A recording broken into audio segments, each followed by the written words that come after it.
There's often a mismatch between how you might run your business on an everyday basis and the investments and choices that you need to make in order to drive that decarbonization. And it's important for us as a bank to be thinking about both and thinking about how we can essentially get the two sides of that bridge to meet in the middle. Hi, you're watching Global Energy Show's 5x5 series. I'm Rachel Gregory. Joining us today is Jonathan Hackett, co-head BMO Energy Transition Group and head Sustainable Finance. Jonathan, thank you for being here. Thanks for having me. Jonathan, can you tell us a little bit about yourself and your work? Within BMO, our goal really is to be our clients' lead partner in the transition to a net zero world. My teams really are focused on that. We work with our clients, whether they be existing large clients that are thinking about the way in which they're going to navigate the transition to a low carbon economy, or pure play companies that are operating in the energy transition space. And we help them across a range of situations. So one is just accessing capital. The second is thinking through partnerships, the way in which they can grow their business. We also provide ESG advisory, so helping companies understand how ESG impacts their access to capital and the way in which they're perceived by their stakeholders. And then sustainable financing structures. So what's green? What's a sustainable bond? What's a transition financing? And what does a sustainability linkage really look like in practice? What do you believe is a bank's role in the global climate transition? I really think about banks as enabling structures within the economy, the way in which we can help grow businesses by helping them access capital, by connecting them to solutions and advice. And when I think about that, we're exposed. We're connected to every region, every company, and that really means that we have a responsibility and an opportunity to work with those companies as they think about the way in which they navigate the transition.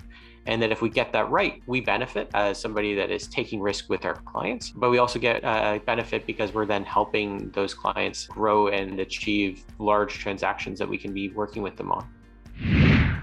What portfolios and approaches should banks be thinking of to support decarbonization? I think it's really important for banks to think about what they do, both in terms of helping existing companies decarbonize and then helping catalyze the set of solutions that we need in the future. At BMO, we partnered with Breakthrough Energy Catalyst on the latter, thinking about how we can help those early stage projects, whether they be in green hydrogen, in sustainable aviation fuels and long duration energy storage, or in direct air capture, to really attract the capital they need to accelerate and catalyze investments in those particular areas. But more broadly, we have to work with companies across the entire economy to access the capital they need and the structures they need in order to decarbonize their businesses. There's often a mismatch between how you might run your business on an everyday basis and the investments and choices that you need to make in order to drive that decarbonization. And it's important for us as a bank to be thinking about both and thinking about how we can essentially get the two sides of that bridge to meet in the middle.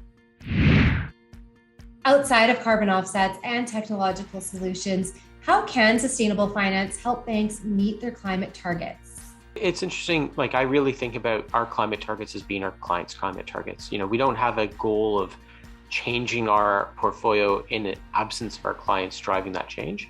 It really is about what we can do to catalyze their access to solutions in the way that they change their business. And so sustainable finance is a great tool to make sure that we're having the right conversation with our clients, that we're not just showing up and saying, I really hope you've achieved those carbon reductions, but to say, how do we give you the tools? How do we help you access differentiated capital? How do we help integrate the targets that you're setting into your financing structures so that we know that we're going to achieve that together, rather than just waiting at the other end and saying, well, if you don't figure it out, we won't know how we're going to get there.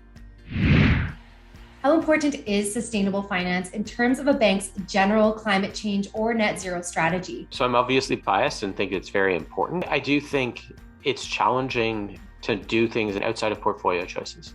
Outside of saying, well, maybe I like some clients better than the others, sustainable finance is really the tool to instead work with our clients to say, how do we make sure we're at the rock face with them as they figure out this hard problem, whether it be, again, decarbonizing existing clients, but working with companies that are creating those solutions that are really driving it forward. I think hydrogen's a great example where accessing, whether it be green finance or transition finance, to really build those projects, that's a tool that'll allow us to get there, to allow us to actually have an impact and be involved in driving the change that we need to achieve in order to hit our net zero goals. Thank you, Jonathan. It was a pleasure chatting with you today. Thanks for having me. And thank you for watching Global Energy Show's 5x5 series.